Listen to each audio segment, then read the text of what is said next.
Great. So even though I told you we we're going to concentrate on the sympathetics and the parasympathetics, we're going to start by looking at the third part of the autonomic nervous system, which is the enteric nervous system.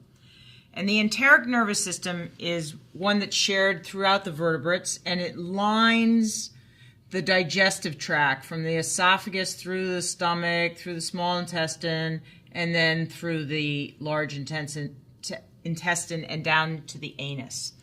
And throughout that length, there are intrinsic neurons that sit in the lining, in the gastrointestinal tract. And these neurons form the enteric nervous system. And there are about 100 million. And these, they form two different plexuses. One of the plexuses is responsible for pushing the contents of the digestive tract through. So peristalsis. This is pumping the contents of what we eat through the pathway from mouth to anus. The other plexus is responsible for secreting stuff. So making our feces either more or less watery. And food is absorbed through this gastrointestinal tract. So the way that this enteric nervous system works is that it's very automatic. This is the most automatic of the autonomic nervous system. If you just took this, it will push the food through. And so we're not doing anything conscious to push the food through from esophagus to anus. That's all taken care of by the enteric nervous system. As you may imagine, if you don't have an enteric nervous system, then food doesn't get pushed through. And that actually happens in a disease called Hirschsprung's disease. And Hirschsprung's disease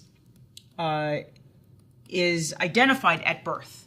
So these kids come in and they have Hirschsprung's because a section of the GI tract, typically down here, is aganglionic. It has no neurons, and therefore it's just contracted.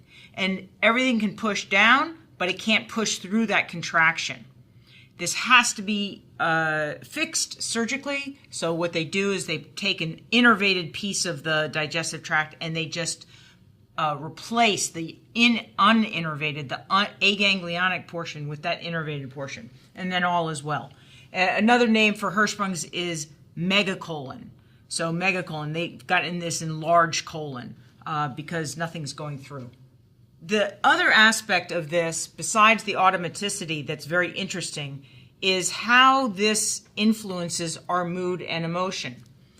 And while the enteric nervous system is completely able to do all this peristalsis stuff on its own, it does interact with the central nervous system. And this is how it interacts.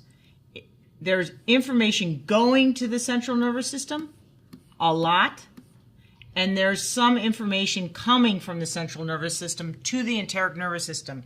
This is all coming to it through the parasympathetics and the sympathetics. You notice that I wrote two differently sized arrows because the information coming out of the enteric nervous system is about 10 times more than the information that's going to the enteric nervous system. That information that comes from the digestive tract is telling us about whether we feel full, whether we just ate Thanksgiving meal and our abdomen is distended, whether we feel gassy, whether we feel hungry, whether we feel good. It is telling us about the state of our GI tract. The information going to the enteric nervous system is a way by which our mood can now influence our GI functioning.